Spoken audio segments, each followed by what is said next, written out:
ಪರೀಕ್ಷಿತ್ಗೆ ಸ್ವಾಗತ.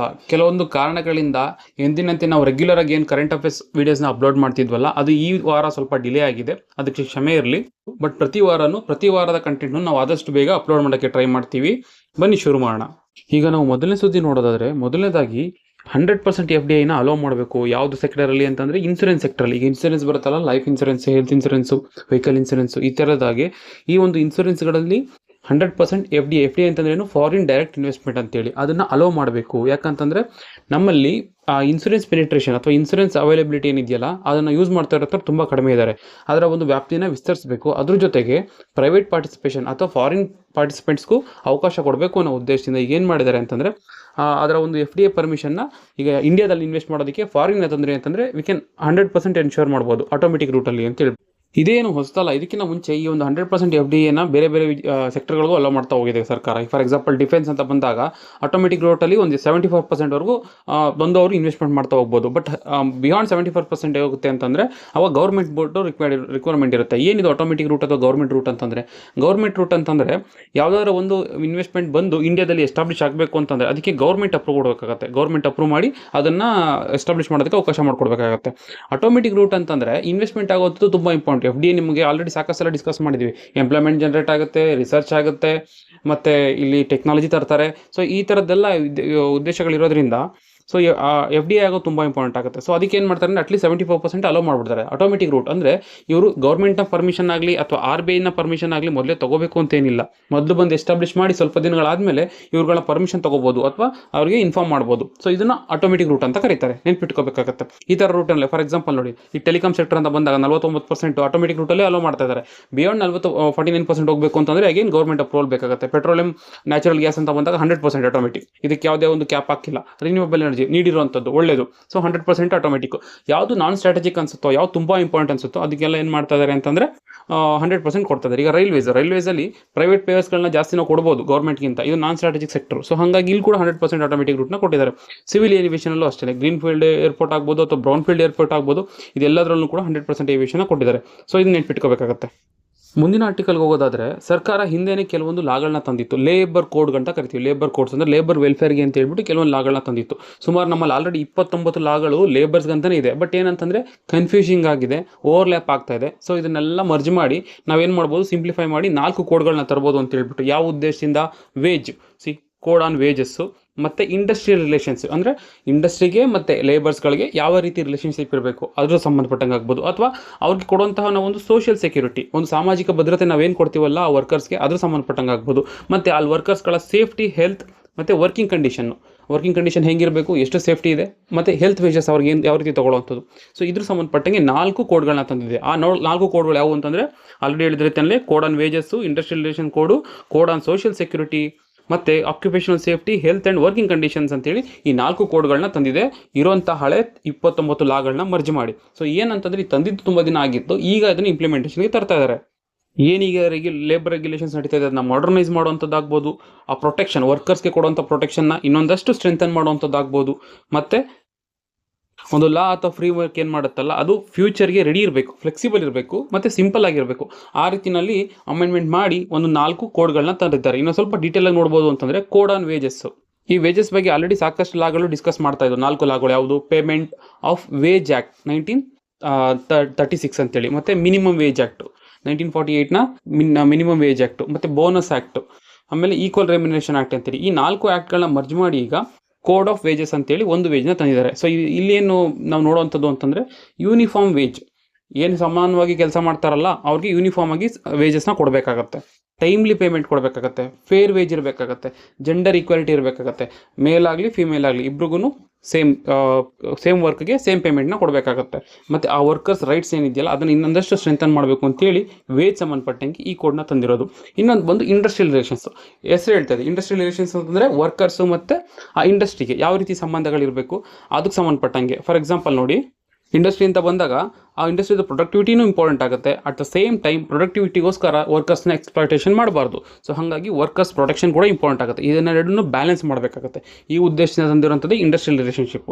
ನೆಕ್ಸ್ಟ್ ಅವ್ರಿಗೆ ಏನಾದರೂ ನೀಡಿತ್ತು ಅಂತಂದಾಗ ದೇ ಕ್ಯಾನ್ ಫಾರ್ಮ್ ಯೂನಿಯನ್ನ ಫಾರ್ಮ್ ಮಾಡ್ಕೋಬೋದಾಗುತ್ತೆ. ಅವರ ಒಂದು ಕಂಡೀಷನ್ಸ್ ಏನಿದೆ ಅದನ್ನು ಎಕ್ಸ್ಪ್ರೆಸ್ ಮಾಡ್ಬೋದಾಗುತ್ತೆ. ಆ ಡಿಸ್ಪ್ಯೂಟ್ಸ್ ಏನಾದ್ರು ಇತ್ತು ಅಂತಂದರೆ ಅದನ್ನು ರೆಸೊಲ್ಯೂಷನ್ ಮಾಡಬೇಕಾಗುತ್ತೆ. ಸೊ ದಟ್ ಏನಾಗುತ್ತೆ, ಆ ಇಂಡಸ್ಟ್ರಿಯಲ್ ಪ್ರೊಸೆಸ್ಸು ಸ್ಮೂತಾಗಿ ಆಗ್ತಾ ಹೋಗುತ್ತೆ. ಆ ಇಂಡಸ್ಟ್ರಿಯಲ್ ಪೀಸ್ ಏನಿದೆ ಮತ್ತು ಈಸ್ ಆಫ್ ಡೂಯಿಂಗ್ ಬಿಸ್ನೆಸ್ ಏನಿದೆ ಆ ಎರಡಕ್ಕೂ ಡಿಸ್ಟರ್ಬ್ ಆಗಬಾರ್ದು. ಆ ರೀತಿಯಲ್ಲಿ ಮುಂದುವರಿಸಬೇಕು ಅಂತೇಳಿ ಈ ಇಂಡಸ್ಟ್ರಿಯಲ್ ರಿಲೇಷನ್ ಕೋಡ್ 2020ನ ತಂದಿರುವಂಥದ್ದಾಗಿರುತ್ತೆ. ಇದನ್ನು ತರಬೇಕು ಅಂತೇಳಿ ಈಗ already trade union act 1926, standing orders act 1946 ಮತ್ತು ಇಂಡಸ್ಟ್ರಿಯಲ್ ಡಿಸ್ಪ್ಯೂಟ್ಸ್ ಆ್ಯಕ್ಟ್ 1947 ಈ ಒಂದು ಆ್ಯಕ್ಟ್ಗಳನ್ನ ಮರ್ಜ್ ಮಾಡಿ ಇದನ್ನು ತಂದಿರ್ತಾರೆ. ಇನ್ನು ಮುಂದೆ ನೋಡೋದಾದ್ರೆ ಸೋಷಿಯಲ್ ಸೆಕ್ಯೂರಿಟಿಗೆ ಅಂತಲೂ ಅಷ್ಟೇ. ಸೋಷಿಯಲ್ ಸೆಕ್ಯೂರಿಟಿ ಅಂತಂದಾಗ ನಾವು ಸಾಕಷ್ಟು ಸಲ ಓದಿರ್ತೀವಿ. ಈಗ ಗಿಗ್ ವರ್ಕರ್ಸು, ಪ್ಲಾಟ್ಫಾರ್ಮ್ ವರ್ಕರ್ಸು ಮತ್ತು ಅನ್ರೆಕಗ್ನೈಸ್ಡ್ಗೆ ಸಾಮಾಜಿಕ ಭದ್ರತೆಗೆ ಸಂಬಂಧಪಟ್ಟಂಗೆ ಯಾವುದೇ ರೀತಿಯಲ್ಲಿ ಇರೋದೇ ಇಲ್ಲ. ಸೊ ಅವಾಗ ಏನು ಮಾಡಬೇಕು ಅಂತಂದರೆ ಅವ್ರುಗಳನ್ನು ಈ ಸೋಷಿಯಲ್ ಸೆಕ್ಯೂರಿಟಿಲಿ ಕವರ್ ಮಾಡಬೇಕು ಅಂತೇಳಿ ಇದನ್ನು ತಂದಿರೋದಾಗಿರುತ್ತೆ. ಫಾರ್ ಎಕ್ಸಾಂಪಲ್ ಅವ್ರಿಗೆ ಮೆಟರ್ನಿಟಿ ಲೀವ್ ಕೊಡುವಂಥದ್ದಾಗ್ಬೋದು, ಹೆಲ್ತ್ ಇನ್ಸೂರೆನ್ಸ್ ಮಾಡಿಸುವಂಥದ್ದಾಗ್ಬೋದು, ಆಕ್ಸಿಡೆಂಟಲ್ ಬೆನಿಫಿಟ್ಸ್ನ ಕೊಡುವಂಥದ್ದಾಗ್ಬೋದು, PF ಕೊಡುವಂಥದ್ದಾಗ್ಬೋದು, ಮತ್ತು ಅವರ ಒಂದು ರಿಜಿಸ್ಟ್ರೇಷನ್ ಅಥವಾ ಪ್ರೋಸೆಸ್ ಏನಿದೆಯಲ್ಲ ಅದನ್ನ ಈಸ್ ಮಾಡೋದಕ್ಕೆ ಅವ್ರನ್ನ ಡಿಜಿಟಲ್ ವೇನಲ್ಲಿ ತರುವಂಥದ್ದಾಗ್ಬೋದು. ಈ ರೀತಿಯಾಗಿ ಸಾಕಷ್ಟು ಕಾರಣಗಳಿಟ್ಕೊಂಡು ಅವರಿಗೆ ಸೋಷಿಯಲ್ ಸೆಕ್ಯೂರಿಟಿ ಕೊಡಬೇಕು ಅಂತೇಳಿ ಇಲ್ಲಾನ ತಂದಿದ್ದಾರೆ. ಇದಕ್ಕೆ ಅಂತೇಳಿ ನಮ್ಗೆ ಆಲ್ರೆಡಿ ESIC 1948 ಆ್ಯಕ್ಟ್ 1 ಮತ್ತು EPF ಆ್ಯಕ್ಟ್ 1 ಈ ಎರಡನ್ನು ಮರ್ಜ್ ಮಾಡಿದ್ದಾರೆ. ಎರಡನ್ನು ಮರ್ಜ್ ಮಾಡಿ ಕೋಡ್ ಆನ್ ಸೋಷಿಯಲ್ ಸೆಕ್ಯೂರಿಟಿ 2022ನ ತಂದಿರೋದಾಗಿರುತ್ತೆ. ನೆಕ್ಸ್ಟ್ ಬಂದು occupational safety, health, working condition. ಹೆಸರು ಹೇಳ್ತಾ ಇದೆ, ಆಕ್ಯುಪೇಷನಲ್ಲಿ ಮಾಡುವಂಥ ಆಕ್ಯುಪೇಷನಲ್ಲಿ ಸೇಫ್ಟಿ ಇರಬೇಕು, ಹೆಲ್ತ್ ಮತ್ತು ವರ್ಕಿಂಗ್ ಕಂಡೀಷನ್ನ ತಲೆ ಇಟ್ಕೊಂಡಿರ್ಬೇಕು. ಸೊ ಅದಕ್ಕೆ ಅಂತ ತರ್ತಿರೋವಂಥದ್ದಾಗಿರುತ್ತೆ. ಎಲ್ಲಿ ನಾವು ಸ್ವಲ್ಪ ಸೇಫ್ಟಿ ಮತ್ತು ಹೆಲ್ತ್ ವಿಚಾರವಾಗಿ ನೋಡ್ಕೋತೀವಿ ಅಂದರೆ ಈ ಫ್ಯಾಕ್ಟ್ರೀಸ್ಗಳು, ಮೈನ್ಸು, ಪ್ಲಾಂಟೇಷನ್ನು. ಸೊ ಇದನ್ನು ಇಲ್ಲಿ ಅವರು ಒಂದು ಸೇಫ್ಟಿ ಎನ್ಶೋರ್ ಮಾಡಬೇಕು ಅಂತೇಳಿ ಈ ಕೋಡ್ನ ತಂದಿರೋದಾಗಿರುತ್ತೆ. ಆಲ್ರೆಡಿ ಹೇಳಿದ ರೀತಿಯಲ್ಲಿ ಇದು ಸೇಫ್ ಹೆಲ್ದಿ ವರ್ಕಿಂಗ್ ಕಂಡೀಷನ್ ಇದ್ರ ಮೇಲೆ ಫೋಕಸ್ ಮಾಡೋಂಥದ್ದು. ಎಷ್ಟು ಸೇಫ್ಟಿ ಇದೆ, ಹೆಲ್ದಿ ವರ್ಕಿಂಗ್ ಕಂಡೀಷನ್ ಇದೆಯಾ ಅದು ಒಂದು ಮಾಡೋಂಥದ್ದು. ಮತ್ತು ಆ ಒಂದು ಸೇಫ್ಟಿನ ಎನ್ಶೋರ್ ಮಾಡ್ಕೊಳ್ಳೋದಕ್ಕೆ ಮಾಡರ್ನ್ ಟೆಕ್ನಾಲಜಿಗಳನ್ನ ಅಡಾಪ್ಟ್ ಮಾಡ್ಕೊಳ್ಳೋದಾಗ್ಬೋದು. ಮತ್ತು ಆ ಲೇಬರ್ ಸೇಫ್ಟಿ ಫ್ರೇಮ್ವರ್ಕ್ಗಳನ್ನ ತರೋಂಥದ್ದು. ವರ್ಕಿಂಗ್ ಅವರ್ಸ್ ಎಷ್ಟೇ ಇರಬೇಕು, ಮತ್ತು ಈ ಮಿನಿಮಮ್ ಸೇಫ್ಟಿ ಎನ್ಶೋರ್ ಮಾಡಬೇಕು. ಒಂದಷ್ಟು ಏನಂತಾರೆ ಫಸ್ಟ್ ಏಡ್ಗಳನ್ನ ಇಟ್ಕೊಳ್ಳೋವಂಥದ್ದಾಗ್ಬೋದು. ಈ ರೀತಿಯಾಗಿ ಸಾಕಷ್ಟು ಸೇಫ್ಟಿಗಳನ್ನ ಎನ್ಶೋರ್ ಮಾಡೋದಕ್ಕೆ ಅಂತ ಇಲಾನ ತಂದಿರೋದಾಗಿರುತ್ತೆ. ಮುಂದಿನ ಆರ್ಟಿಕಲ್ ನೋಡೋದಾದರೆ ಈ ಒಂದು G20ಯ 25ನೇ ಸಮ್ಮೇಳನ ಸೌತ್ ಆಫ್ರಿಕಾದ ಜೋಹಾನ್ಸ್ಬರ್ಗ್ನಲ್ಲಿ ನಡೀತಿರೋದು ನಮ್ಗೆ ಗೊತ್ತೇ. ಇದನ್ನ ಆಲ್ರೆಡಿ ಡಿಸ್ಕಸ್ ಮಾಡಿದ್ದೀವಿ ಒಂದ್ಸಲ.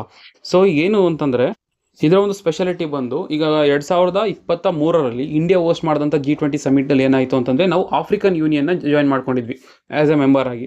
ಸೊ ಅಂದರೆ ಆಫ್ರಿಕಾದಲ್ಲಿ, ಆಫ್ರಿಕಾ ಸಾಯಿಲ್ನಲ್ಲಿ, ಆಫ್ರಿಕಾ ಮಣ್ಣಲ್ಲಿ ಫಾರ್ ದ ಫಸ್ಟ್ ಟೈಮು ಈ ಥರ ಒಂದು G20 ಸಮ್ಮೇಳನ ನಡೀತಾ ಇರೋದು. ಇದನ್ನು ನೆನ್ಪಿಟ್ಕೋಬೇಕಾಗುತ್ತೆ. ಫಸ್ಟ್ ಟೈಮ್ ನಡೀತಿರೋದು ಸೌತ್ ಆಫ್ರಿಕಾದ ಜೋಹಾನ್ಸ್ಬರ್ಗ್ನಲ್ಲಿ. ನೆಕ್ಸ್ಟ್ ಏನಂತಂದರೆ ಅದಕ್ಕೊಂದು ಥೀಮ್ ಇಟ್ಕೊಂಡಿದ್ದಾರೆ. ಈ ವರ್ಷದ ಒಂದು 25ನೇ ಥೀಮ್ ಏನಂತಂದರೆ ಇದನ್ನು ನೆನ್ಪಿಟ್ಕೋಬೇಕು ಎಕ್ಸಾಮ್ ದೃಷ್ಟಿನಲ್ಲಿ. Solidarity, equality, sustainability.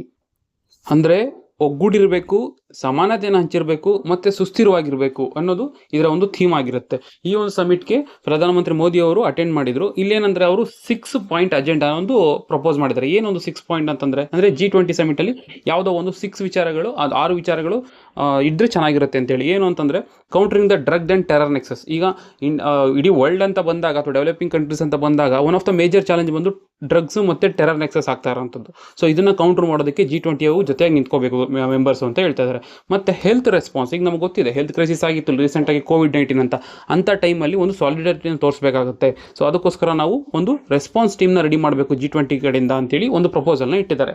ಅಷ್ಟೇ ಅಲ್ಲ, ಈಗ ಆಫ್ರಿಕಾನ ನಾವು ರೀಸೆಂಟಾಗಿ ಸೇರಿಸಿದ್ದೀವಿ ಮತ್ತು ತುಂಬ ಅಂಡರ್ ಡೆವಲಪ್ಡ್ ಕಂಟ್ರೀಸಲ್ಲಿ ಇರೋದ್ರಿಂದ ಸೊ ಅದಕ್ಕೆ ಅಂತಲೇ ಆಫ್ರಿಕಾ ಸ್ಕಿಲ್ ಮಲ್ಟಿಪ್ಲೇಯರ್ ಪ್ರೋಗ್ರಾಮ್ ಅಂತ ಒಂದು ಲಾಂಚ್ ಮಾಡಿ ಅಲ್ಲಿರುವಂಥವ್ರನ್ನ ಅಪ್ಸ್ಕಿಲ್ಲಿಂಗ್ ಮಾಡಬೇಕು ಅನ್ನೋದು ಪ್ರಪೋಸಲ್ ಆಗಿದೆ. ನೆಕ್ಸ್ಟ್ ಬಂದು ಟ್ರೆಡಿಷನಲ್ ನಾಲೆಡ್ಜ್ ಅಂದರೆ ನಮ್ಗೆ ಗೊತ್ತಿದೆ ಆಫ್ರಿಕಾದಲ್ಲಿ ಟ್ರೈಬಲ್ಲು ಅಥವಾ ಒಂದು ಟ್ರೆಡಿಷನಲ್ ಪೀಪಲ್ ಏನಿದಾರಲ್ಲ ಅವ್ರು ಇನ್ನೂ ಹೆಚ್ಚಾಗಿದ್ದಾರೆ.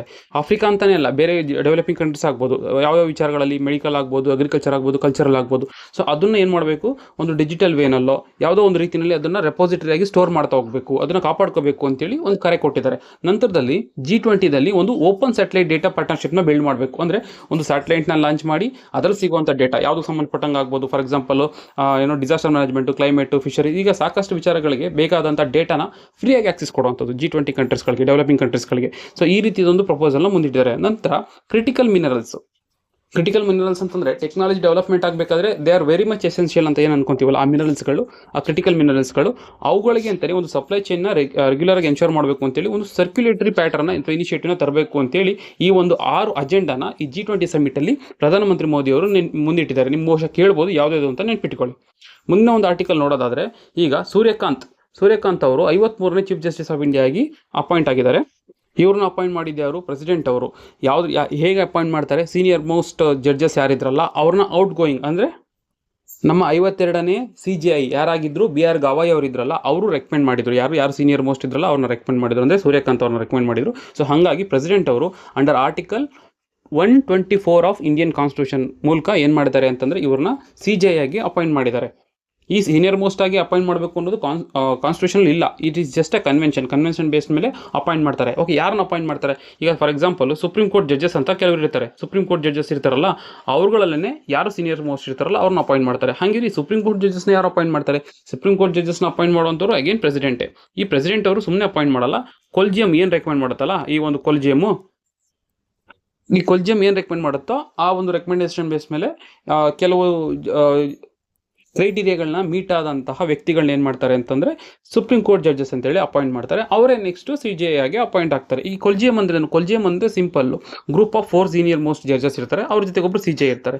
ಸೊ ಇವ್ರು ಯಾರ್ಯಾರನ್ನ ರೆಕಮೆಂಡ್ ಮಾಡ್ತಾರೋ, ಸುಮ್ಮನೆ ಯಾರನ್ನ ರೆಕಮೆಂಡ್ ಮಾಡ್ಬೋದಾ? ಇಲ್ಲ, ಯಾರಾದರೂ ಒಬ್ಬರು ಸುಪ್ರೀಂ ಕೋರ್ಟ್ ಜಡ್ಜಸ್ ಆಗಬೇಕು ಅಂತಂದರೆ ಅವ್ರಿಗೊಂದಷ್ಟು ಕ್ವಾಲಿಫಿಕೇಷನ್ ಇರಬೇಕು.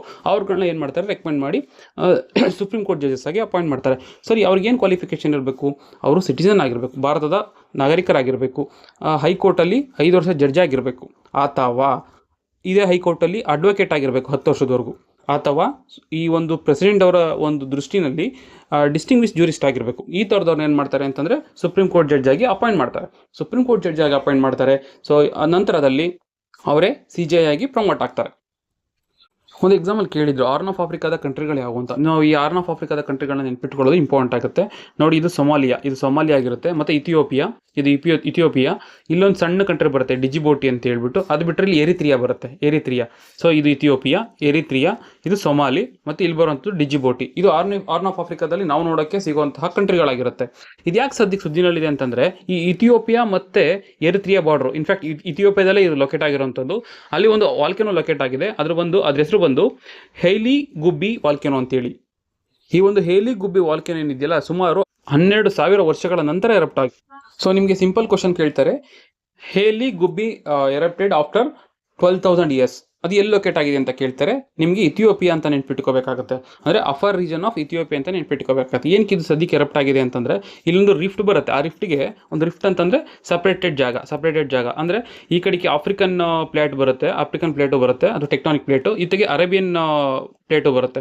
ಸೊ ಇದೇನಾಗಿದೆ ಅಂತಂದರೆ ನಿಧಾನವಾಗಿ ಮೂವ್ ಅಪಾರ್ಟ್, ಅಂದರೆ ಬೇರೆ ಬೇರೆ ಕಡೆ ಹೋಗ್ತಾ ಇದೆ. ಸೊ ಇಲ್ಲೇನಾಗಿದೆ ಅಂತಂದರೆ, ಇದು ಮೂವ್ ಆಗ್ತಾ ಇರೋದ್ರಿಂದ ನಾವು ಜಿಯೋಗ್ರಫಿನಲ್ಲಿ ಓದಿರ್ತೀವಿ, ಡೈವರ್ಜಿಂಗ್ ಬೌಂಡ್ರಿ ಇತ್ತು ಅಂತಂದರೆ ಮ್ಯಾಗ್ಮಾ ಬಂದು ಸಪ್ರೇಟ್ ಆಗ್ತಾ ಇರುತ್ತೆ, ಅಂದರೆ ಲೈಕ್ ಆಚೆ ಬಂತು ಅಂತಂದರೆ ಅದೇ ಸಿ ಮೌಂಟ್ ಆಗಿ ಬೆಳೀತಾ ಇರುತ್ತೆ. ಸೊ ಇಲ್ಲಿ ಅದೇ ರೀತಿ ಆಗ್ತಾ ಇರೋಂಥದ್ದು. ಏನಾಗಿರ್ತದೆ, ಸಪ್ರೇಟ್ ಆಗ್ತಿರೋಂಥದ್ರಿಂದ ಆ ಮ್ಯಾಗ್ಮಾ ಅನ್ನೋದು ಆಚೆ ಬರ್ತಾ ಇದೆ, ಬಂದು ಒಂದು ಚೇಂಬರಲ್ಲಿ ಸ್ಟೋರ್ ಆಗ್ತಾ ಇತ್ತು ಸ್ವಲ್ಪ ದಿನದವರೆಗೂ. ಕಾಲಾನಂತರ ಏನಾಗಿದೆ ಅಂತಂದರೆ ಆ ಮ್ಯಾಗ್ಮಾ ಪ್ರೆಷರ್ ಬಿಲ್ಡ್ ಆಗಿ ಈಗ ಎರಪ್ಟ್ ಆಗಿ ಶುರುವಾಗಿದೆ. ಅಂದರೆ ಸೊ ಅದಕ್ಕೆ ಈ ಸುದ್ದಿನಲ್ಲಿರುವಂಥದ್ದು ನೆನ್ಪಿಟ್ಕೋಬೇಕಾಗುತ್ತೆ. ಸುಮಾರು 12 ವರ್ಷಗಳ ನಂತರ ಆ ಮ್ಯಾಗ್ಮಾ ವೇವ್ ಈಗ ವಾಲ್ಕೆನೋ ಆಗಿ ಎರಪ್ಟ್ ಆಗಿದೆ. ಸೊ ಯಾವ ಟೈಪ್ ಅಂತಂದರೆ, ಇದೊಂದು ಶೀಲ್ಡ್ ಟೈಪ್ ವಾಲ್ಕೆನೋ ಆಗಿರುತ್ತೆ, along the east African rift. So ನೆನ್ಪಿಟ್ಕೋಬೇಕು. ಮುಂದಿನ ಆರ್ಟಿಕಲ್ ನೋಡೋದಾದರೆ, ಹ್ಯಾಮರ್ ಅನ್ನುವಂತಹ ಒಂದು ಏರ್ ಟು ಸರ್ಫೇಸ್ ಅಂದರೆ ಆಕಾಶದಿಂದ ಭೂಮಿಗೆ ಫೈರ್ ಮಾಡುವಂತಹ ಒಂದು ಮಿಸೈಲ್ನ ಡೆವಲಪ್ ಮಾಡಬೇಕು ಅಂತೇಳಿ ಇಂಡಿಯಾ ಮತ್ತು ಫ್ರಾನ್ಸು ಒಂದು ಅಗ್ರಿಮೆಂಟ್ಗೆ ಸೈನ್ ಮಾಡಿದೆ. ಅಂದರೆ ಇಂಡಿಯಾ ಪರವಾಗಿ ಇಂಡಿಯಾದ BL ಮತ್ತು ಫ್ರಾನ್ಸ್ನ ಸಾಫ್ರಾನ್ ಎಲೆಕ್ಟ್ರಾನಿಕ್ಸ್ ಆ್ಯಂಡ್ ಡಿಫೆನ್ಸ್ ಇವರೇನು ಮಾಡಿದ್ದಾರೆ ಅಂತಂದರೆ ಈ ಅಗ್ರಿಮೆಂಟ್ನ ಸೈನ್ ಮಾಡಿ ಈ ಹ್ಯಾಮರ್ ಅನ್ನೋವಂತಹ ಒಂದು ಮಿಸೈಲ್ನ ಡೆವಲಪ್ ಮಾಡಬೇಕು ಅಂತ ಮುಂದಾಗಿದ್ದಾರೆ. ಸೊ ಹ್ಯಾಮರ್ ಅಂತಂದ್ರೇನು? ಹೈಲಿ ಎಜೈಲ್ ಮಾಡ್ಯುಲರ್ ಮ್ಯುನಿಷನ್ ಎಕ್ಸ್ಟೆಂಡೆಡ್ ರೇಂಜ್ ಅಂತೇಳಿ, ಅಂತೇಳಿ ಈ ಒಂದು ಮಿಸೈಲ್ನ ಡೆವಲಪ್ ಮಾಡಬೇಕು ಅಂತೇಳಿ ಅಗ್ರಿಮೆಂಟಿಗೆ ಸೈನ್ ಮಾಡಿರೋಂಥದ್ದು. ಮೇ ಬಿ ನಿಮಗೆ ಇದ್ರ ಬಗ್ಗೆ ಸ್ಪೆಸಿಫಿಕೇಶನ್ ಬಗ್ಗೆ ಹೇಳ್ಬೋದು. ಸೊ ಅದಕ್ಕೆ ಸ್ವಲ್ಪ ಸ್ಪೆಸಿಫಿಕೇಶನ್ ನೋಡೋದಾದರೆ, ಇಟ್ಸ್ ವೆರಿ ಪ್ರಿಸೈಸ್ ಆಗಿರುತ್ತೆ, ತುಂಬ ಅಕ್ಯುರೇಟ್ ಆಗಿರುತ್ತೆ. ಯಾವ ಮಟ್ಟಕ್ಕೆ ಅಕ್ಯುರೇಟ್ ಆಗಿರುತ್ತೆ ಅಂತಂದರೆ, ಇವನ್ GPS ಕೂಡ ಆ ಟೈಮಲ್ಲಿ ಇಂಟ್ರಪ್ಟ್ ಆದರೂ ಕೂಡ ಅದು ರೀಚ್ ಆಗುತ್ತೆ. ಎಷ್ಟು ದೂರ ರೀಚ್ ಆಗುತ್ತೆ? ಇದರ ಡಿಸ್ಟೆನ್ಸ್ ಬಂದು 70 ಕಿಲೋಮೀಟರ್ಸ್ ದೂರದಿಂದ ಇದನ್ನು ಫೈರ್ ಮಾಡ್ಬೋದಾಗಿರುತ್ತೆ. ಸೊ ಪ್ರಿಸೈಸ್ ಗೈಡೆಡ್ ಆಗಿರುತ್ತೆ. ಆಮೇಲೆ ಎಷ್ಟು ಅಕ್ಯುರೇಟ್ ಇರುತ್ತೆ ಅಂದರೆ, ಅದು ಸ್ಟೇಷನರಿ ನಿಂತಿರುವಂತಹ ಆಬ್ಜೆಕ್ಟ್ ಆಗಿರ್ಬೋದು ಅಥವಾ ಮೂವಿಂಗ್ ಆಬ್ಜೆಕ್ಟ್ ಆಗಿರ್ಬೋದು, ಎರಡನ್ನೂ ಟಾರ್ಗೆಟ್ಸ್ನ ರೀಚ್ ಮಾಡೋಷ್ಟು ಪ್ರಿಸೈಸ್ ಆಗಿದೆಯಂತೆ. ಈ ರಫೆಲ್ ಮತ್ತು ತೇಜಸ್ ಏನು ಯೂಸ್ ಮಾಡ್ತಿದ್ದೀವಲ್ಲ ನಮ್ಮಲ್ಲಿ ಆಲ್ರೆಡಿ, ಸೊ ಅದರಲ್ಲಿ ಇದನ್ನು ಲಾಂಚ್ ಮಾಡ್ಬೋದು ಅಥವಾ ಅದ್ರ ಮೂಲಕ ಇದನ್ನು ಲಾಂಚ್ ಮಾಡ್ಬೋದು. ಅದಕ್ಕೆ ಕಂಪ್ಯಾಟಬಿಲಿಟಿ ಇದೆ ಅಂತ ಹೇಳ್ತಾ ಇದ್ದಾರೆ, ನೆನ್ಪಿಟ್ಕೊಳ್ಳಿ. ಮುಂದಿನ ಒಂದು ಆರ್ಟಿಕಲ್ಗೆ ಹೋಗೋದಾದರೆ, ಈಗ ಮಿಜೋರಾಂ ಸ್ಟೇಟ್ ಏನಿದೆಯಲ್ಲ ಅದನ್ನ ಜಿಂಜರ್ ಕ್ಯಾಪಿಟಲ್ ಆಫ್ ಇಂಡಿಯಾ ಅಥವಾ ಶುಂಠಿಯ ರಾಜಧಾನಿ ಅಂತೇಳಿ ಡಿಕ್ಲೇರ್ ಮಾಡಿದ್ದಾರೆ. ಯಾರು ಡಿಕ್ಲೇರ್ ಮಾಡಿರುವಂಥದ್ದು ಅಂದರೆ ಸ್ಟೇಟ್ ಗೌರ್ಮೆಂಟ್ ಅದನ್ನ ಡಿಕ್ಲೇರ್ ಮಾಡಿರುವಂಥದ್ದು, ಸ್ಟೇಟ್ ಗೌರ್ಮೆಂಟ್ ಡಿಕ್ಲೇರ್ ಮಾಡಿರುವಂಥದ್ದು. ಬಟ್ ಆದರೆ ಇದಕ್ಕೆ ರೆಕಮೆಂಡ್ ಮಾಡಿರುವಂಥದ್ದು ನೀತಿ ಆಯೋಗ ರೆಕಮೆಂಡ್ ಮಾಡಿದೆ. ಸೊ ಹಾಗಾಗಿ ಇದನ್ನ ಡಿಕ್ಲೇರ್ ಮಾಡಿದೆ.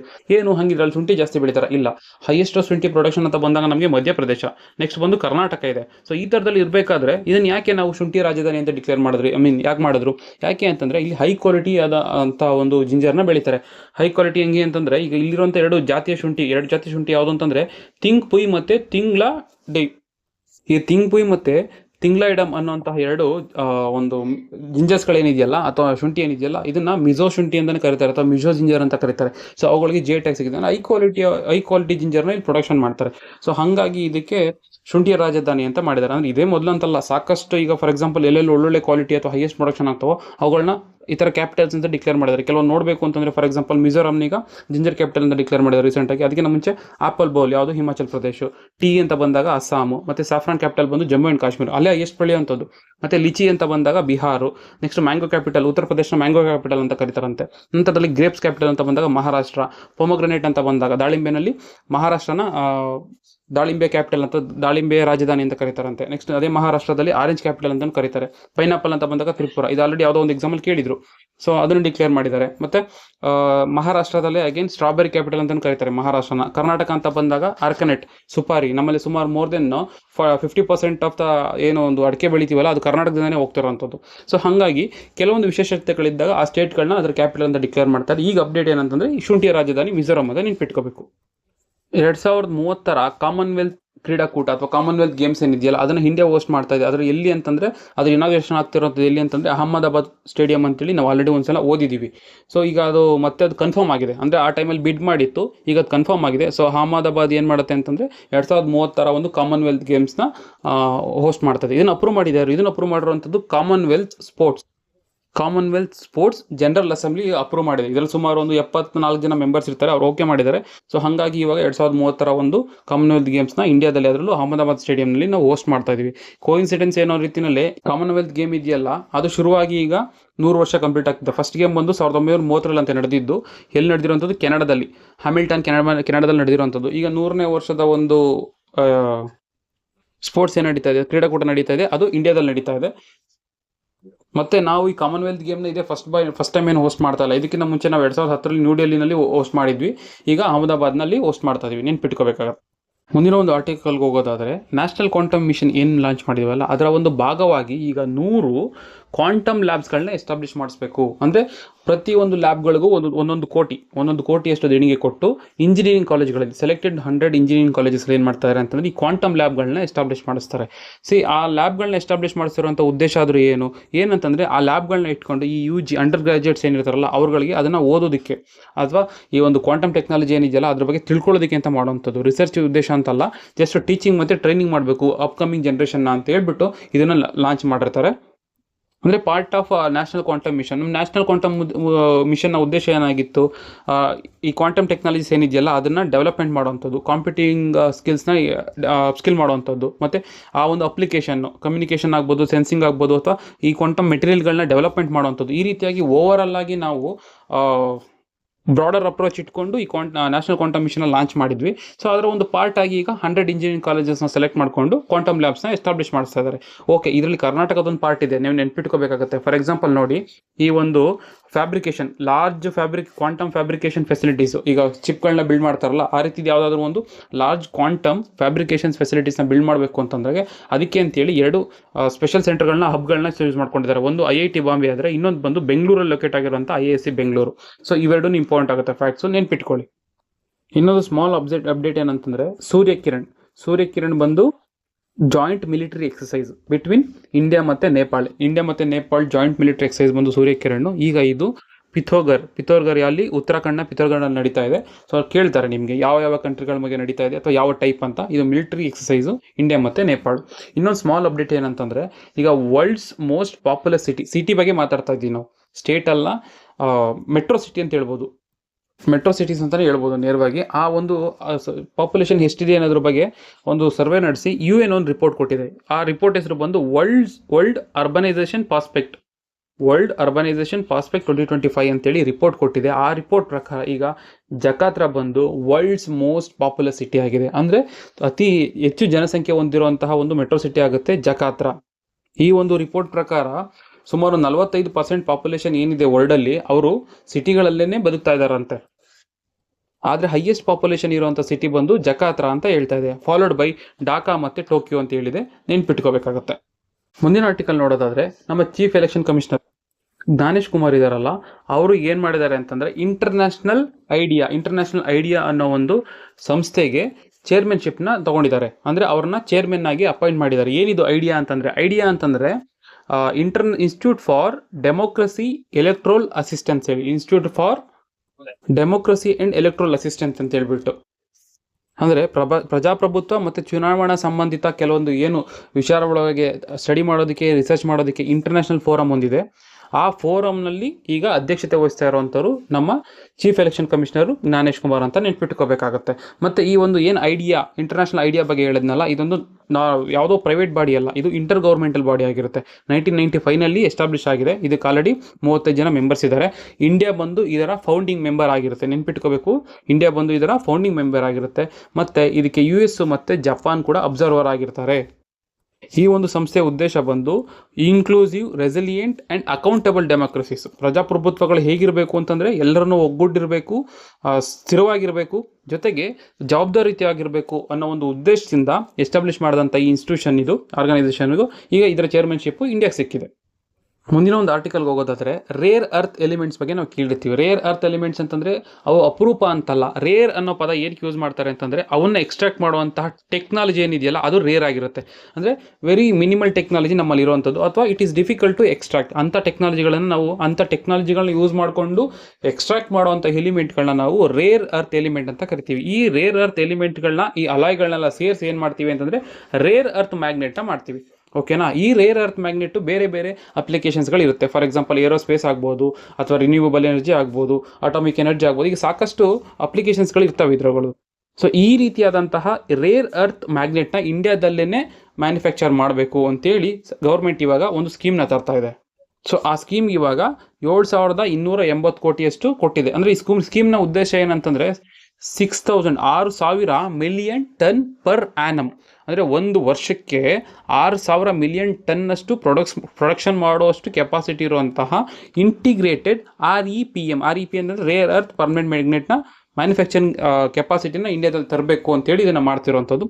ಈ ಸ್ಕೀಮ್ನ ಒಂದು ವ್ಯಾಪ್ತಿ ಬಂದು 7 ವರ್ಷ ಇರುತ್ತೆ. 7 ವರ್ಷದವರೆಗೂ ಇದನ್ನು ಪ್ಲಾನ್ ಮಾಡ್ಕೊಂಡಿದ್ದಾರೆ. ಮತ್ತು ಇದು ಇನ್ನೂ ಸೆಟಪ್ ಆಗಬೇಕು ಅಲ್ವಾ. ಸೊ ಅದಕ್ಕೋಸ್ಕರ ಗೆಸ್ಟೇಷನ್ ಪೀರಿಯಡ್ ಅಂತ 2 ವರ್ಷ ಕೊಟ್ಟರೆ 5 ವರ್ಷ ಇನ್ಸೆಂಟಿವ್ ಪೀರಿಯಡ್ ಅಂತ ಕೊಡ್ತಾರೆ. ಸೊ ಇದು ಏನಕ್ಕೆ ಇದನ್ನೆಲ್ಲ ಮಾಡ್ತಾ ಇದ್ದಾರೆ ಅಂತಂದರೆ, ನಾನು ಆಲ್ರೆಡಿ ಹೇಳಿದಂಗೆ ರೇರ್ ಅರ್ತ್ ಇದೆ, ಬಟ್ ಇದರ ಅಪ್ಲಿಕೇಶನ್ಸ್ ದೊಡ್ಡದಾಗಿದೆ, ನೀಡಿದೆ. ನಾವು ಬೇರೆಯವ್ರ ಮೇಲೆ ಡಿಪೆಂಡ್ ಆಗಿದ್ದೀವಿ. ಇದಕ್ಕೋಸ್ಕರ ಅದನ್ನೆಲ್ಲ ತಪ್ಪಿಸ್ಬೇಕು.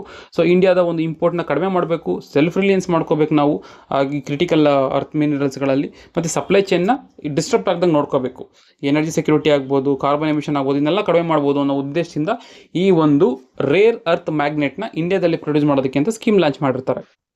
ಮುಂದಿನ ಒಂದು ಆರ್ಟಿಕಲ್ ನೋಡೋದಾದರೆ ನಿಮ್ಗೊಂದು ಸಿಂಪಲ್ ಕ್ವಶನ್ ಕೇಳ್ತಾರೆ, ಕೋನಸೀಮ ಪ್ರಬಲ ತೀರ್ಥಂ ಇದು ಯಾವ ಒಂದು ರಾಜ್ಯದ ಹಬ್ಬ ಅಂತ ಕೇಳ್ಬೋದು. ಸೊ ನೆನ್ಪಿಟ್ಕೋಬೇಕಾದ್ರೆ ಆಂಧ್ರ ಪ್ರದೇಶ. ಈಗ ಲಾಸ್ಟ್ ಟೈಮೆಲ್ಲ ನಾವು ಬದುಕಮ್ಮ ಫೆಸ್ಟಿವಲ್ ಬಗ್ಗೆ ಓದಿದ್ವಿ ತೆಲಂಗಾಣದು. ಸೊ ಅದೇ ರೀತಿಯಲ್ಲಿ ಆಂಧ್ರ ಪ್ರದೇಶ ಈಗ ಏನು ಮಾಡಿದೆ ಅಂತಂದರೆ ಕೋನಸೀಮ ಪ್ರಬಲ ತೀರ್ಥಂ ಅನ್ನೋ ಒಂದು ಹಬ್ಬನ ತನ್ನ ರಾಜ್ಯ ಹಬ್ಬ ಅಂತೇಳಿ ಡಿಕ್ಲೇರ್ ಮಾಡ್ಕೊಂಡಿದೆ. ಏನಂತಂದರೆ ಇದೊಂದು 400 ವರ್ಷಗಳ ಇತಿಹಾಸ ಇರುವಂಥ ಹಬ್ಬ. ಇಲ್ಲೇನು ಮಾಡ್ತಾರೆ ಅಂತಂದರೆ ಸಂಕ್ರಾಂತಿ ಟೈಮಲ್ಲಿ ಒಂದು ರಥ ಸುಮಾರು 11 ಹಳ್ಳಿಗಳಿಂದ ಆಚೆ ತಂದು ಅದನ್ನು ಪ್ರೊಸೆಷನ್ ಓಡಿಸ್ತಾರೆ, ಅಂದರೆ ಮೆರವಣಿಗೆ ಓಡಿಸ್ತಾರೆ. ಆ ರೀತಿಯಾದಂಥ ಒಂದು ಹಬ್ಬ ಆಗಿದೆ. ಈಗ ಏನು ಮಾಡಿದೆ ಅಂತಂದರೆ ಆಂಧ್ರ ಪ್ರದೇಶ ತನ್ನ ಸ್ಟೇಟ್ ಫೆಸ್ಟಿವಲ್ ಆಗಿ ಡಿಕ್ಲೇರ್ ಮಾಡ್ಕೊಂಡಿದೆ. ಮುಂದಿನ ಒಂದು ಆರ್ಟಿಕಲ್ ನೋಡೋದಾದರೆ, ಈಗ ಏನು GDP ಕ್ಯಾಲ್ಕುಲೇಷನ್ಸ್ ಆಗುತ್ತೆ ಅಥವಾ ನ್ಯಾಷನಲ್ ಅಕೌಂಟಿಂಗ್ ಕ್ಯಾಲ್ಕುಲೇಷನ್ ಆಗುತ್ತಲ್ಲ, ಅದು ಯಾವ ಹಂತದಲ್ಲಿ ಆಗ್ತಾ ಇದೆ ಅಥವಾ ಎಷ್ಟು ಅಕ್ಯುರೇಟ್ ಆಗಿದೆ, ಯಾವ ರೀತಿಯಲ್ಲಿ ಸರ್ವೆಲೆನ್ಸ್ ಆಗ್ತಾ ಇದೆ, ಮಾನಿಟರ್ ಆಗ್ತಾ ಇದೆ ಅಂತೇಳಿ ಅದರ ಆಧಾರದ ಮೇಲೆ ದೇಶಗಳಿಗೆ IMF ಏನು ಮಾಡುತ್ತೆ ಅಂದರೆ ಗ್ರೇಡ್ ಕೊಡುತ್ತೆ. ಬಟ್ ಇಂಡಿಯಾಗೆ ಏನು ಕೊಟ್ಟಿದೆ ಅಂದರೆ ಈ ಸಲ C ಗ್ರೇಡ್ ಅಂತ ಕೊಟ್ಟಿದೆ. ಅಂದರೆ just the second lowest grade ಅಂತ ಹೇಳ್ಬೋದು, ಅಥವಾ ಜಸ್ಟ್ ಅಬೌವ್ ದ ಲೀಸ್ಟ್ ಅಂತ ಹೇಳ್ಬೋದು. C ಕೊಟ್ಟಿದೆ. ಇದು ಕೊಡೋದೇ 4. ಈಗ ಫಾರ್ ಎಕ್ಸಾಂಪಲ್ ಗ್ರೇಡ್ A ಅಂತಂದರೆ ಎಫೆಕ್ಟಿವ್ ಆಗಿ ಸರ್ವೆಲೆನ್ಸ್ ಮಾಡ್ತಾ ಇದ್ದಾರೆ ಎಲ್ಲ ಅಕೌಂಟಿಂಗ್ನ ಪ್ರಾಪರ್ ಆಗಿ ಅಂತೇಳಿ. ಇಫ್ ಇನ್ ಕೇಸ್ ಏನಾದರೂ B ಕೊಡ್ತು ಅಂತಂದರೆ ಡೇಟಾ ಎಲ್ಲ ಆಗ್ತಾ ಇದೆ, ಬಟ್ ಇನ್ನೂ ಸ್ವಲ್ಪ ಲಿಮಿಟೇಷನ್ಸ್, ಸಣ್ಣ ಪುಟ್ಟ ಲಿಮಿಟೇಷನ್ಸ್ ಇದೆ. ಅಡಿಕ್ವೇಟ್ಲಿ ನೀವು ಡೇಟಾ ಕಲೆಕ್ಟ್ ಮಾಡ್ತಿರೋ ಸಣ್ಣ ಪುಟ್ಟ ಲಿಮಿಟೇಷನ್ ಇದೆ ಅಂತೇಳಿ. C ಅಂತಂದರೆ moderately hinder the quality of accuracy, ಅಂದರೆ ಅಕ್ಯುರೇಟಾಗಿ ನೀವು ಆ ಒಂದು ಅಕೌಂಟಿಂಗ್ದು ಮಾಡೋಕ್ಕಾಗ್ತಾ ಇಲ್ಲ, ಡೇಟಾ ನಿಮ್ಮಲ್ಲಿ ಪ್ರಾಬ್ಲಮ್ ಆಗ್ತದೆ ಅಂತೇಳಿ C ಕೊಟ್ಟಿರೋಂಥ. ಈಗ ಇದನ್ನೇ ಈಗ ಇಂಡಿಯಾಗೆ ಕೊಟ್ಟಿರೋಂಥ ಇರುತ್ತೆ.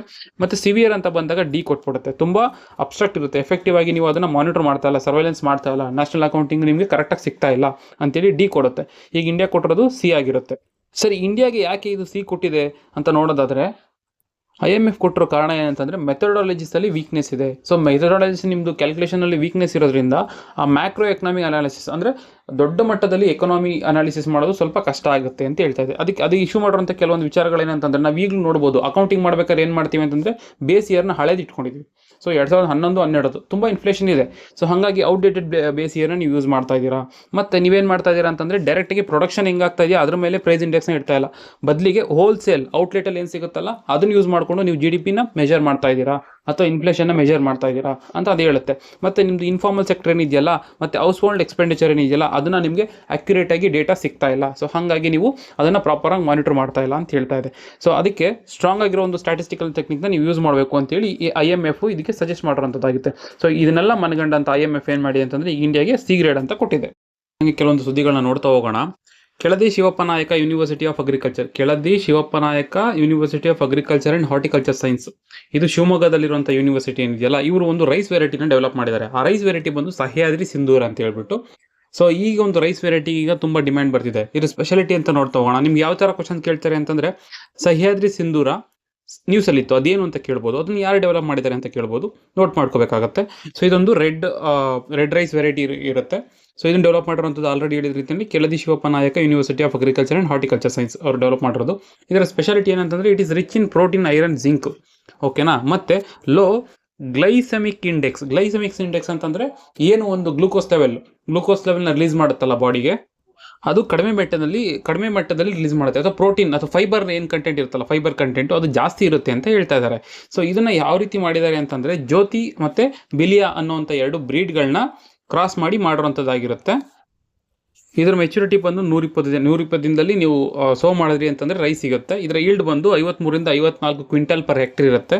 ಮತ್ತು ಇದು ಇನ್ನೊಂದು ಸ್ಪೆಷಾಲಿಟಿ ಏನಂತಂದರೆ ಇಟ್ ಇಸ್ ಪೆಸ್ಟ್ ರೆಸಿಸ್ಟೆಂಟು ಮತ್ತು ಡಿಸೀಸ್ ರೆಸಿಸ್ಟೆಂಟು. ಏನು ಈ ಕಾಯಿಲೆಗಳು ಬರ್ತಾವಲ್ಲ ಈ ಒಂದು ಭತ್ತಗಳಿಗೆ ಅಥವಾ ಈ ಏನು ಕೀಟಾಣುಗಳಿಂದ ಸಫರ್ ಮಾಡ್ತಾವಲ್ಲ ಅದನ್ನೆಲ್ಲ ತಪ್ಪಿಸ್ಬೋದು. ಈ ಬ್ಲಾಸ್ಟ್ ಡಿಸೀಸ್ ಅಂತ ಏನಿರುತ್ತಲ್ಲ, ಸೊ ಅದರದ್ದು ಒಂದು ರೆಸಿಸ್ಟೆಂಟ್ ಆಗಿರುತ್ತೆ ಇದು.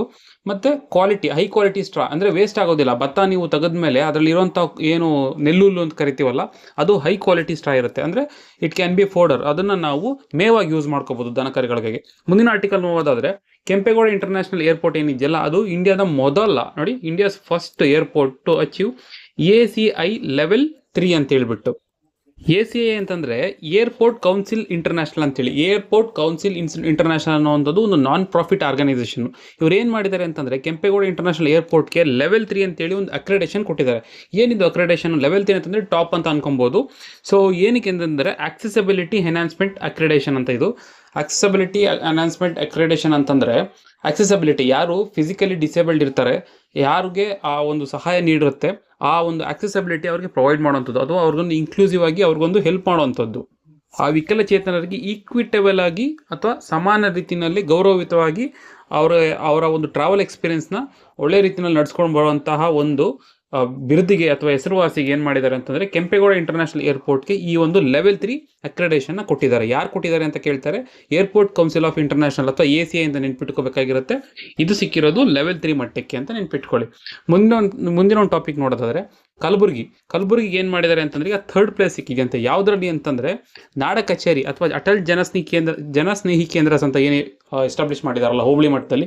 ಏನಕ್ಕೆ ಎಸ್ಟಾಬ್ಲಿಷ್ ಮಾಡಿದ್ದಾರೆ? ಇದಕ್ಕೆ ಈ ಜಮೀನು ಸಂಬಂಧಪಟ್ಟಂಗೆ ಇನ್ಕಮ್ಮು, ಕ್ಯಾಸ್ಟ್ ಸರ್ಟಿಫಿಕೇಟು ಈ ಥರದನ್ನೆಲ್ಲ ಇಶ್ಯೂ ಮಾಡಬೇಕು, ಜನರಿಗೆ ಸರ್ವಿಸ್ ಮಾಡಬೇಕು ಅಂತೇಳಿ 2012ರಲ್ಲಿ ಎಸ್ಟಾಬ್ಲಿಷ್ ಮಾಡಿದ್ರಲ್ಲ ಈ ನಾಡ ಕಚೇರಿಗಳು.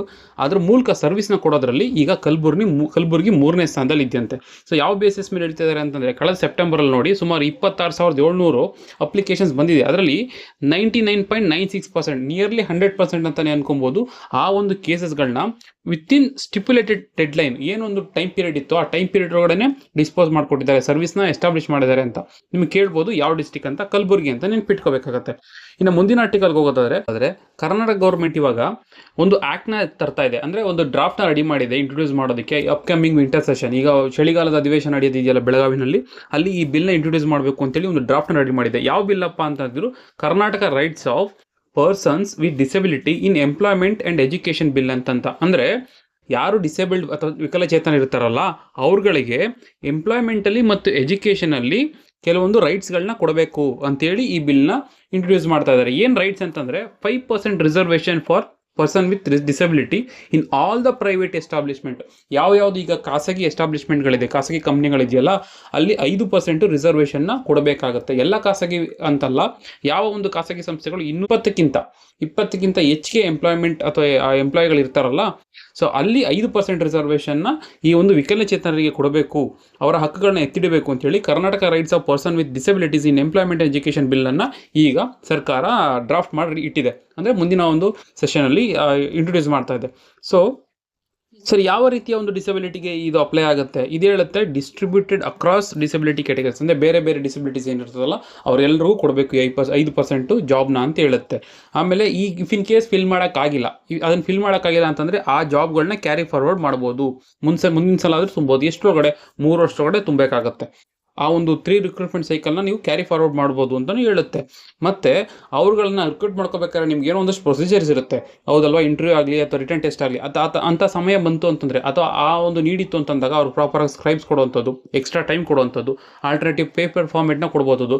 ಸೊ ಈ ಥರದ್ದೆಲ್ಲ ಒಂದು ಫೆಸಿಲಿಟೀಸ್ ಕೊಟ್ಟು ಅವ್ರಿಗೆ ಆಕ್ಸೆಸಬಿಲಿಟಿ ಕೊಟ್ಟು ರಿಕ್ರೂಟ್ ಮಾಡ್ಕೋಬೇಕಾಗತ್ತೆ ಅಂತೇಳಿ ಈ ಬಿಲ್ ಹೇಳುತ್ತೆ. ಅಷ್ಟೇ ಅಲ್ಲ, ಅವ್ರಿಗೆ ಅಲ್ಲಿ ಕೆಲಸ ಮಾಡೋದಕ್ಕೆ ಸಹಾಯ ಆಗೋ ರೀತಿಯಲ್ಲಿ ಪ್ರಾಪರಾಗಿ ಒಂದು ಫಿಸಿಕಲ್ ಮತ್ತು ಡಿಜಿಟಲ್ ಇನ್ಫ್ರಾಸ್ಟ್ರಕ್ಚರ್ನು ಕೂಡ ತರಬೇಕಾಗುತ್ತೆ ಆ ಸಂಸ್ಥೆನಲ್ಲಿ ವಿತಿನ್ 5 years ಅಂತ ಈ ಬಿಲ್ ಹೇಳುತ್ತೆ. ಮತ್ತು ಅವ್ರಿಗೆ ಏಜ್ ರಿಲ್ಯಾಕ್ಸೇಷನ್ ಕೊಡಬೇಕು. ಈಗ ಫಾರ್ ಎಕ್ಸಾಂಪಲ್ 28 ವರ್ಷಕ್ಕೆ 30 ವರ್ಷಕ್ಕೆ ಮಾತ್ರ ಕಟ್ ಆಫ್ ಏಜ್ ಕೊಡ್ತಾರೆ, ಅಲ್ಲಿವರೆಗೂ ಇದ್ರೆ ಅದ್ರೊಳಗಡೆ ಇದ್ರೆ ಮಾತ್ರ ರಿಕ್ರೂಟ್ ಮಾಡ್ಕೋತೀವಿ ಅಂತ. ಸೊ ಅವ್ರಿಗೆ 5% ಏಜ್ ರಿಲ್ಯಾಕ್ಸೇಷನ್ ಕೊಡಬೇಕಂತೆ, ಅಪ್ಪರ್ ಏಜ್ ರಿಲ್ಯಾಕ್ಸೇಷನ್. ಜೊತೆಗೆ ಈಗ ಏನು ಕಟ್ ಆಫ್ ಕೊಡ್ತಾ ಇದ್ದೀರಲ್ಲ GM ಅಥವಾ ಒಂದು ಕೆಟಗರಿಗೆ ಅಂತೇಳಿ, ಅದರಲ್ಲಿ 5% ಕಡಿಮೆ ಕಟ್ ಆಫ್ನ ಇಡಬೇಕು ಅಂತ ಈ ಬಿಲ್ ಹೇಳ್ತಾ ಇದೆ. ಅಷ್ಟೇ ಅಲ್ಲ, ಅವರಿಗೆ ಎಜುಕೇಷನ್ ಲೋನ್ಸು ಮತ್ತು ಕನ್ಸೆಷನ್ ರೇಟಲ್ಲಿ ಕೊಡಬೇಕಾಗುತ್ತೆ. ಆ ಲೋನ್ ಏನೋ ಕೊಡಿಸ್ತೀವಿ ಅಂತಂದರೆ ಎಜುಕೇಷನಲ್ಲಿ ಅದು ಕನ್ಸೆಷನಲ್ಲಿ ಕೊಡಬೇಕಾಗುತ್ತೆ, ಉಳಿದವ್ರಿಗಿಂತ ಕಡಿಮೆ ಅನ್ನೋ ರೀತಿಯಲ್ಲಿ. ಅಷ್ಟೇ ಅಲ್ಲ, ಈಗ ರಿಕ್ರೂಟ್ ಮಾಡ್ಕೊಂಡ್ಮೇಲೆ ಮುಂದೆ ಅವ್ರಿಗೆ ಒಂದು ಅವಮಾನ ಆಗುವಂಥದ್ದು ಅಥವಾ ಡಿಸ್ಕ್ರಿಮಿನೇಷನ್ ಆಗುವಂಥದ್ದು ಸಾಧ್ಯ ಆಗುತ್ತೆ. ಸೊ ಅದನ್ನೆಲ್ಲ ತಪ್ಪಿಸ್ಬೇಕು ಅಂತ ಈ ಬಿಲ್ ಏನು ಹೇಳುತ್ತೆ ಅಂತಂದರೆ, ಅವ್ರನ್ನ ರಿಕ್ರೂಟ್ಮೆಂಟ್ ಫೇಸಲ್ಲಿ ಆಗ್ಬೋದು, ಪ್ರಮೋಷನ್ ಫೇಸಲ್ಲಿ ಆಗ್ಬೋದು, ಟ್ರೈನಿಂಗ್ ಫೇಸಲ್ಲಿ ಆಗ್ಬೋದು, ಯಾವುದೇ ರೀತಿಯಲ್ಲೂ ಅವರಿಗೆ ಡಿಸ್ಕ್ರಿಮಿನೇಷನ್ ಆಗಬಾರ್ದು, ಅವ್ರಿಗೆ ಸೇಫ್ ಗಾರ್ಡ್ ಮಾಡಬೇಕು ಅಂತೇಳಿ ಈ ಬಿಲ್ ಹೇಳುತ್ತೆ. ಅಷ್ಟೇ ಅಲ್ಲ, ಅವ್ರಿಗೆ ವರ್ಕ್ ಮಾಡೋದಕ್ಕೆ ಪ್ರಾಪರಾಗಿ ಡಿವೈಸ್ ಕೊಡಬೇಕು. ಲೈಕ್ ಅವ್ರು ಯಾವುದು ಸೂಟೇಬಲ್ ಇರ್ತಾರೋ ಅವ್ರಿಗೆ ಡಿವೈಸ್ ಕೊಡಬೇಕು, ಫ್ಲೆಕ್ಸಿಬಲ್ ವರ್ಕ್ ಟೈಮ್ ಕೊಡಬೇಕು, ಆ ವರ್ಕ್ ಪ್ಲೇಸ್ ಅವ್ರಿಗೆ ಹೇಗೆ ಬೇಕೋ ಆ ರೀತಿ ಮಾಡಿಫಿಕೇಶನ್ಸ್ ಕೊಡೋಂಥ ಜವಾಬ್ದಾರಿನೂ ಆ ಸಂಸ್ಥೆದೇ ಆಗಿರುತ್ತೆ. ಮತ್ತು ಅವ್ರುಗಳಿಗೆ ಸಿಂಪತಿ ತೋರಿಸೋದು ಅಷ್ಟು ಸರಿಯಲ್ಲ, ಅಥವಾ ಅವರ ಒಂದು ಏನೋ ನ್ಯೂನ್ಯತೆ ಇದನ್ನೆಲ್ಲ ಅದನ್ನು ಪಬ್ಲಿಕಲ್ಲಿ ಅದನ್ನು ಹೇಳೋವಂಥದ್ದು ಸರಿ ಇರಲ್ಲ. ಸೊ ಹಾಗಾಗಿ ಒಂದು ಪ್ರೈವೇಸಿನ ಪ್ರೊಟೆಕ್ಟ್ ಮಾಡಬೇಕಾಗತ್ತೆ. ಎಲ್ಲಿವರೆಗೂ ಅದು ಸೇಫ್ಟಿ ಮತ್ತು ಲೀಗಲ್ ನೀಡಿದೆಯೋ ಅಲ್ಲಿವರೆಗೂ ಅದನ್ನು ಪ್ರೊಟೆಕ್ಟ್ ಮಾಡಲೇಬೇಕಾಗತ್ತೆ.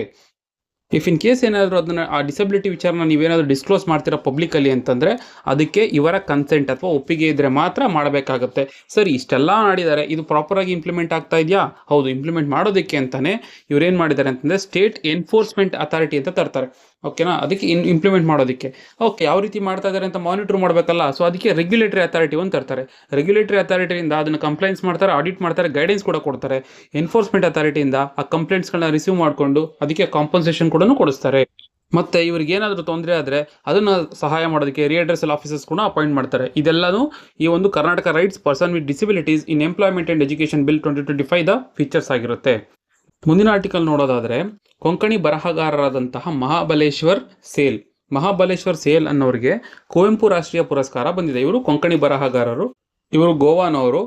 ಅಂದರೆ ಆಲ್ ಓವರ್ ಇಂಡಿಯಾ ಕೊಡ್ತಾರೆ, ಯಾರು ಒಳ್ಳೆ ಬರಹಗಾರ ಇರ್ತಾರಲ್ಲ ಅವ್ರು ರೆಕಗ್ನೈಸ್ ಮಾಡಿಕೊಡ್ತಾರೆ. ಯಾರು ಕೊಡ್ತಾರೆ ಅಂತಂದರೆ ರಾಷ್ಟ್ರಕವಿ ಕುವೆಂಪು ಟ್ರಸ್ಟ್, ಇದು ಇಂಪಾರ್ಟೆಂಟ್ ಆಗುತ್ತೆ. ರಾಷ್ಟ್ರಕವಿ ಕುವೆಂಪು ಟ್ರಸ್ಟ್ ಅವ್ರು ಕೊಡ್ತಾರೆ.